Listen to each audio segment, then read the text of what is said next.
Hello students, good morning.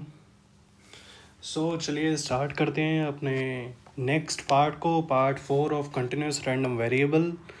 सो हम last video के अंदर यहाँ पे इस कॉन्सेप्ट में स्टक हुए थे कि how does this formula games. तो आज मैं इसको एक्सप्लेन करने की ट्राई करूँगा। So first of all tell me that these two graphs are similar or not.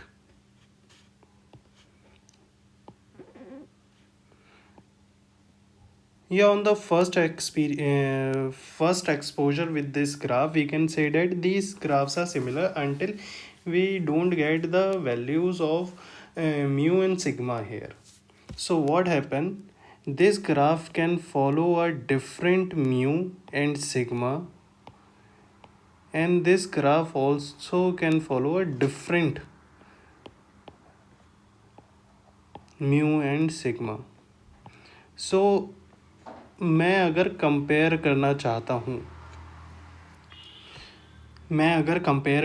हूँ इन दो ग्राफ्स को, तो व्हाट वी वांट, मैं इन दोनों को किस में कन्वर्ट कर दूंगा? स्टैंडर्ड नॉर्मल डिस्ट्रीब्यूशन के अंदर।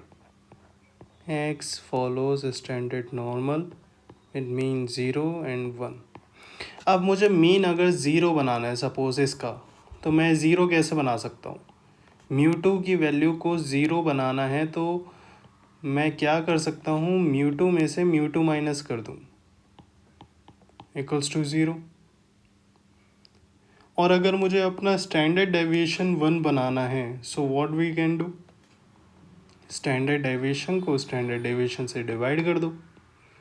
देन इसके बाद मैं इसको बोल सकता हूँ कि ये स्टैंडर्ड नॉर्मल डिस्ट्रीब्यूशन के अंदर कन्वर्ट हो गया है। So what I am trying to say, like for the standard normal distribution of the x, to finding the x value, suppose this is the x value, and how does the x value converts into z score with the help of x minus mu over sigma? यही तो question था हमारी कल की last video का कि ये convert कैसे हो गया है। आज इसके ऊपर दोबारा से डिस्कशन करेंगे। ओके गाइस,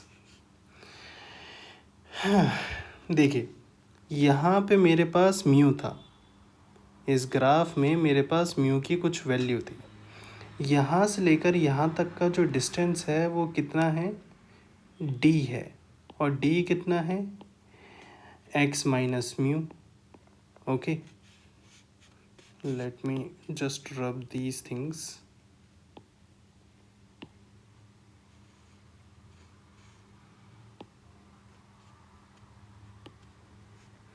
ये जो डिस्टेंस है मेरे पास, ये कितना है? X minus mu. ओके, अब ये जो डिस्टेंस है मेरे पास, ये इतना बड़ा डिस्टेंस है। सपोज करिए ये एक्स माइनस म्यू है।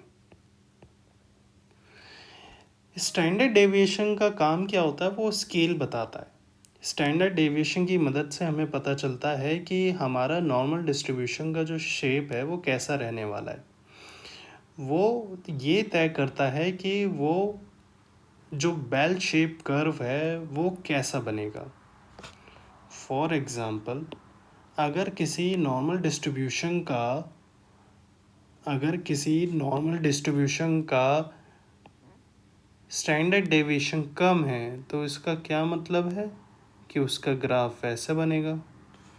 और अगर किसी का स्टैंडर्ड डेविएशन बहुत ज़्यादा है तो वो ऐसा बनेगा। ओके, तो स्टैंडर्ड डेविएशन बेसिकली कर क्या रहा है? वो ये बता रहा है कि 68% तक की जो वैल्यूज़ है वो कहाँ से कहाँ तक लाई कर रही है। ठीक है, स्केल बताता है वो। ओके, तो हमारा क्या है वो स्टैंडर्ड डेविएशन बेसिकली ग्राफ का एक पर यूनिट के हिसाब से डिस्टेंस कवर करने का फॉर्मूला होता है। Per unit, for example standard normal distribution का स्टैंडर्ड नॉर्मल डिस्ट्रीब्यूशन का जो स्टैंडर्ड डेविएशन होता है वो 1 होता है। इस 1 का क्या मतलब है कि वो एक यूनिट के हिसाब से बढ़ रहा है। ठीक है, कहने का मतलब ये कि अगर ये मेरा कर्व है तो यहाँ पर अगर मेरा म्यू 0 है या म्यू की वैल्यू म्यू है, ठीक है, वैसे म्यू 0 होगा यहाँ पे, तो यहाँ पे जो अगली वैल्यू जो आएगी वो 1 यूनिट की आएगी, म्यू प्लस 1। लेकिन यहाँ पे क्या हो रहा है, यहाँ पे जो अगली वैल्यू आएगी वो म्यू प्लस सिग्मा की आएगी, और सिग्मा हमारा 1 नहीं है। हमें सिग्मा को 1 बनाना है, हमें यहाँ पे इस ग्राफ में सिग्मा को 1 बनाना है। तो मैं क्या करूँगा, यहाँ पे ये जो डिस्टेंस कवर हुआ है ये सिग्मा के हिसाब से कवर हुआ है, तो मैं इसको एक यूनिट के लिए देखूँगा। ये टोटल जो डिस्टेंस है मैं इसको रिप्रेजेंट कर सकता हूँ सिग्मा इनटू सम नंबर। कोई एक नंबर है, ठीक है, उस नंबर के हिसाब से कंपेयर कर सकता हूँ। For example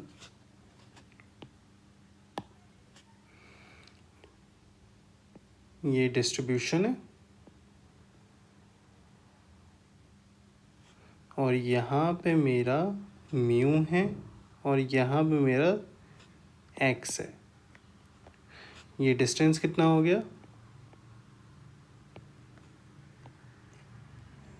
x minus mu. अब ये जो डिस्टेंस, और यहाँ से हमारा स्केल भी चलता है एक, वो स्केल कौन सा होता है, स्टैंडर्ड डेविएशन का, सिग्मा, 2 सिग्मा, 3 सिग्मा। तो मैं क्या रिप्रेजेंट कर सकता हूँ कि ये जो डिस्टेंस है ये सिग्मा के फॉर्म्स में भी कुछ होगा, सिग्मा इनटू सम नंबर। ठीक है, 5 को मैं वो नंबर बोल रहा हूँ। तो मैं अगर इस डिस्टेंस को अगर मैं डिवाइड कर दूँ सिग्मा से, तो मेरे पास क्या निकल के आएगा, पर यूनिट डिस्टेंस। अगर सिग्मा की वैल्यू 3 थी और ये 6 था, तो टोटल डिस्टेंस 3 कवर हुआ, 6 मीटर्स। ओके, और मैं पर यूनिट में कितना कवर कर रहा था, 3।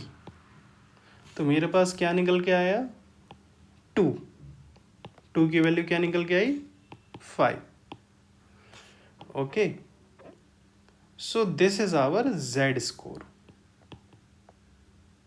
ओके, कैसे निकल के आया, x minus mu over sigma. Okay, so चलिए इस क्वेश्चन को करते हैं। Let x be a continuous random variable that is normally distributed with mean of 25 and standard deviation of 4। Find the area between x and 25 and x equals to 32। बहुत easy question है। अगर मेरे पास एक random variable x है जो follow कर रहा है नॉर्मल डिस्ट्रीब्यूशन को with having the mean 25 and standard deviation of 4, x follows normal distribution 25, 4 square. ये स्क्वायर हम वेरिएंस की वजह से लगाते हैं। अब हमें वैल्यू निकालनी है x 25 और 32 के बीच में। तो मैं कैसे निकालूंगा, बहुत सिंपल सा ही है, मैं आपको बता चुका हूँ। अगर मुझे वैल्यू निकालनी है 25 x 32 की, तो इसका हमारे पास एक प्रॉपर फॉर्मूला है, X is smaller than B minus X is greater than ए।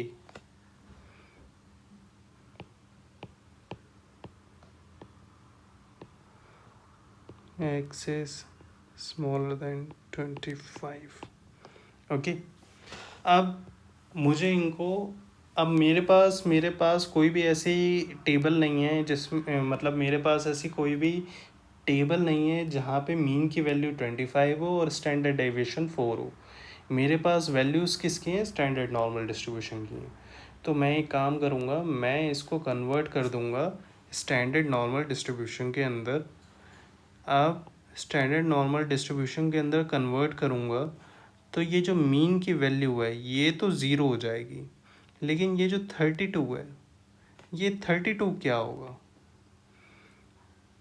ये 32 को अगर नॉर्मल डिस्ट्रीब्यूशन की वैल्यू को जो अगर मैं स्टैंडर्ड नॉर्मल के अंदर ले जाता हूँ तो ये जो 32 की वैल्यू है ये क्या होगी? इसको हम बोलते हैं, वो जो भी वैल्यू होगी उसको हम कहते हैं जी स्कोर। क्या कहते हैं? जी स्कोर। अब अगर मैं इसको कंपेयर करूं, जी स्कोर हम कैसे निकालते हैं? X minus mu over sigma smaller than 32 minus 25/4 minus same for this x minus mu over sigma, ये जेड बन जाएगा। एक्स माइनस म्यू तो ये तो ज़ीरो हो जाएगा।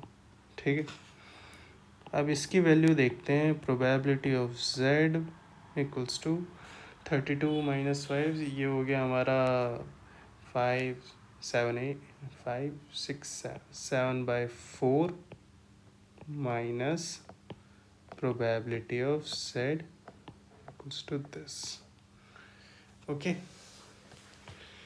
तो अब हमारे पास क्या है कि हम इनकी वैल्यूज़ निकाल सकते हैं। मैं इसकी वैल्यू निकालूंगा, पॉइंट में कुछ निकल के आएगी लाइक 0.124।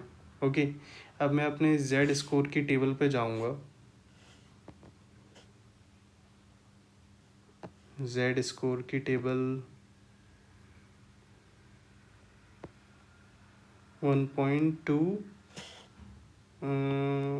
ये 0.8925, तो इसकी वैल्यू निकल के आ गई 0.8925 और इसकी वैल्यू होती है 0.5।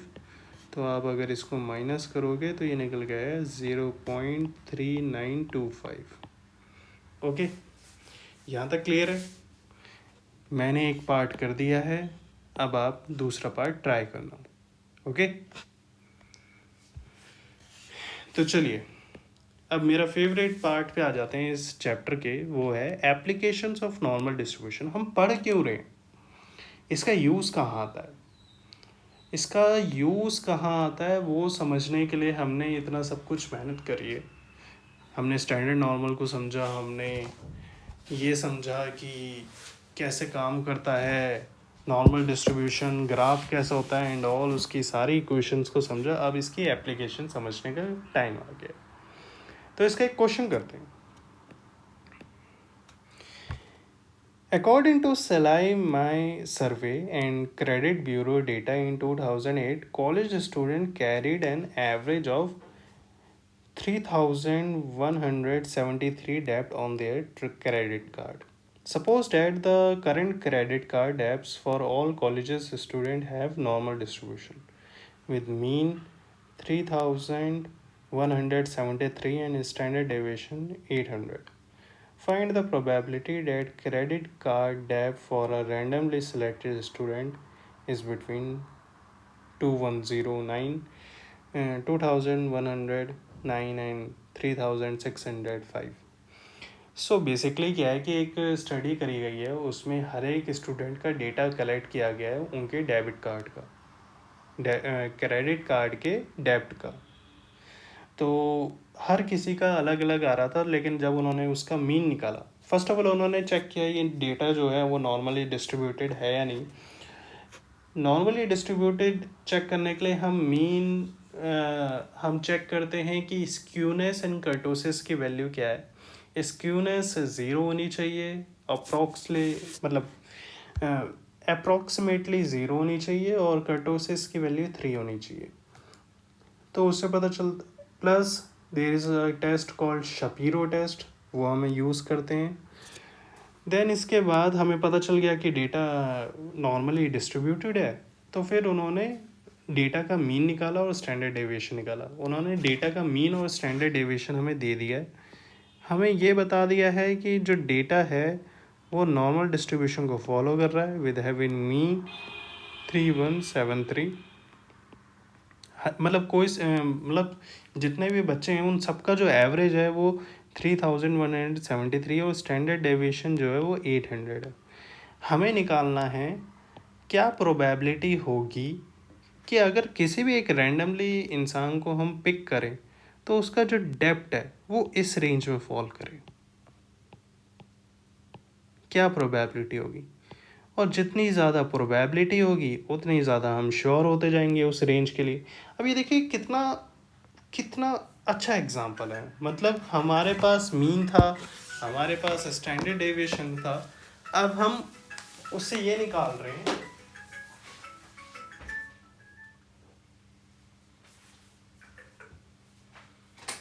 Wait a sec guys, I got a call.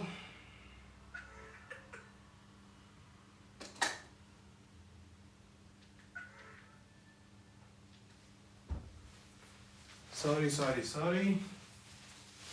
I got a call from my mother. हाँ, मतलब इसका एप्लीकेशन के ऊपर बात हो रही थी कि कितनी अच्छी एप्लीकेशन है ये। अच्छा क्या है इसमें कि आपके पास ये डेटा निकालना कोई मुश्किल बात नहीं है। ये डेटा कैसे निकल सकता है, summation of X I divided by N, mean निकल गया, फिर उसके बाद X I minus X bar का होल स्क्वायर अपॉन एन, ये स्टैंडर्ड डेविएशन निकला है। तो ये डेटा निकालना बहुत मुश्किल बात नहीं है। आपने इसका यूज़ क्या किया, आप इससे प्रोबेबिलिटी कैलकुलेट कर रहे हो कि क्या प्रोबेबिलिटी होगी अगर कोई रैंडमली इंसान को हम पिक करें और वो इस रेंज में फॉल करे। तो ये जो प्रोबेबिलिटी है इसका यूज़ बहुत अच्छा है।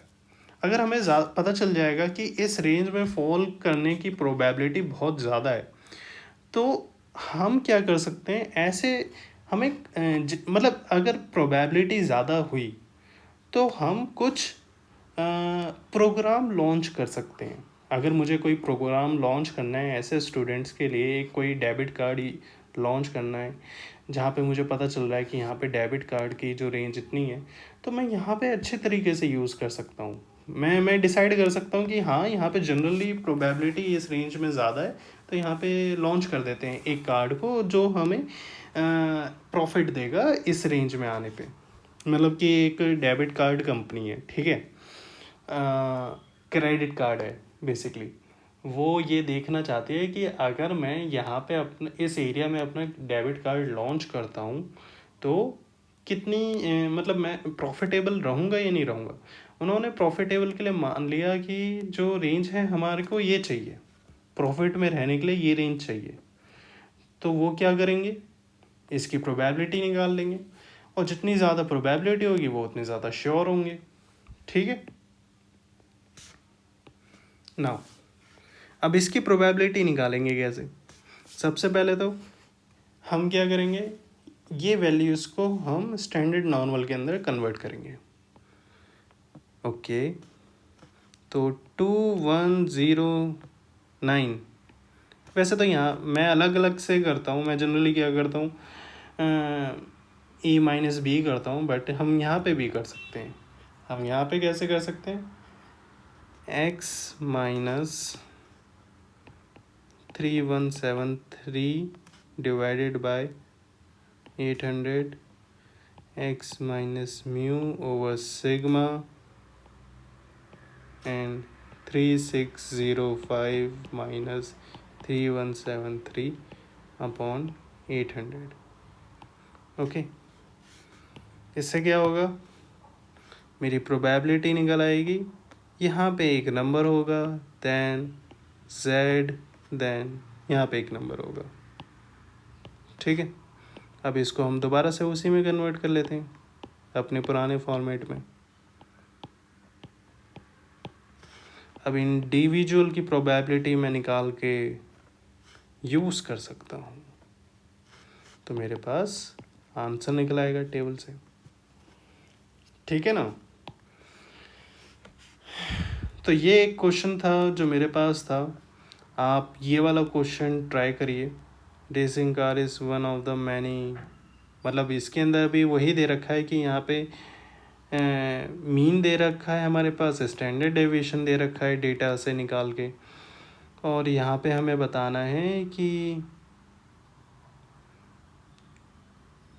कंपनी जो है वो क्लोज हो जाती है 5 PM को हर रोज़। अगर एक वर्कर 4 बजे एक टॉय बनाना प्रोड्यूस करता है तो उसे क्या प्रोबेबिलिटी होगी कि वो अपना काम ख़त्म कर पाएगा डे ख़त्म होने से पहले।